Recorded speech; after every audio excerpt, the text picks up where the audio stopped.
હવે આપણે એમાં હળદરના ચણાનો લોટ નાખી દેવું.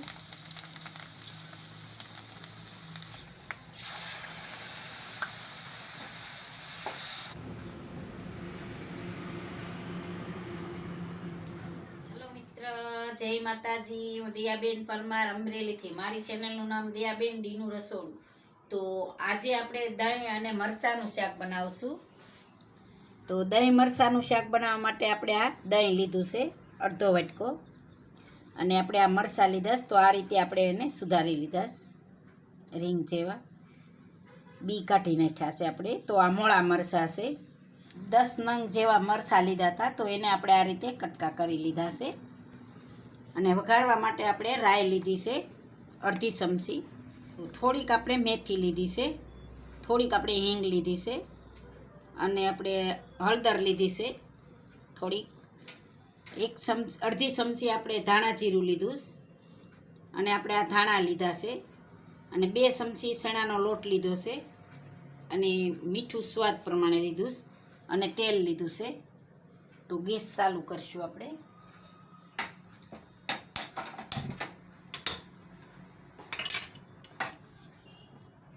તો આપણે આ કઢાઈ રાખશું, એમાં આપણે તેલ નાખીશું. તો તેલ આપણે 1 ચમચા જેટલું છે, કે ચણાનો લોટ છે ને એટલે એમ.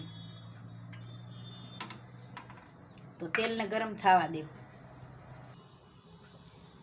તો હવે આપણું તેલ ગરમ થઈ ગયું છે. તો પહેલાં આપણે રાઈ નાખી દેવું. તો રાઈ ફૂટી જાય તો આપણે આ મેથી નાખીશું. થોડીક રાઈને ફૂટવા દેવું. તો હવે આપણે મેથી નાખી દેવું, અને આપણે હિંગ નાખી દેવું. હવે આપણે આ મરચાં નાખી દેવું. ગેસ થોડોક ધીમો કરી નાખીશું.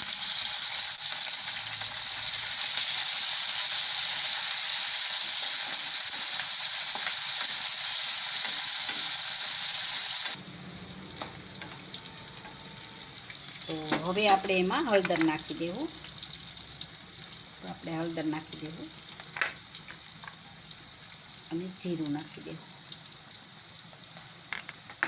થોડાક આપણે ધાણા નાખીશું. બધું મિક્સ કરી લઈશું.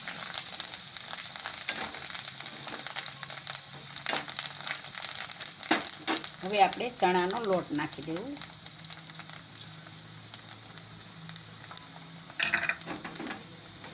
એટલે ચણાનો લોટ તેલમાં સરસ પાકી જાય.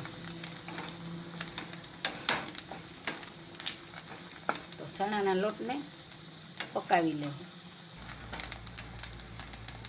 તો ચણાનો લોટ સરસ પાકી ગયો છે, આપણે એકદમ સરસ પાકી ગયો. તો હવે આપણે એમાં દહીં નાખી દેવું.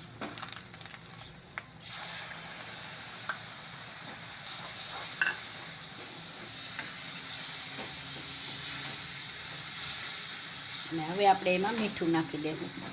સ્વાદ પ્રમાણે મીઠું નાખશું આપણે.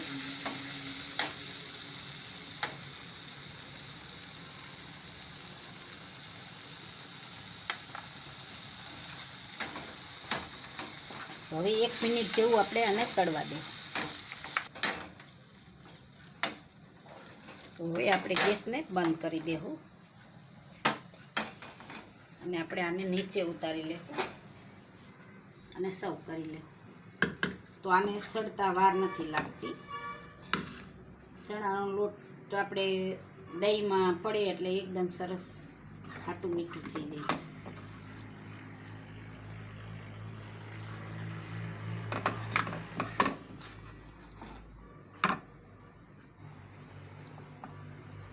એ આપણે ઉપર ધાણા મેલી દેવું. ધાણા રાખી દઈશું.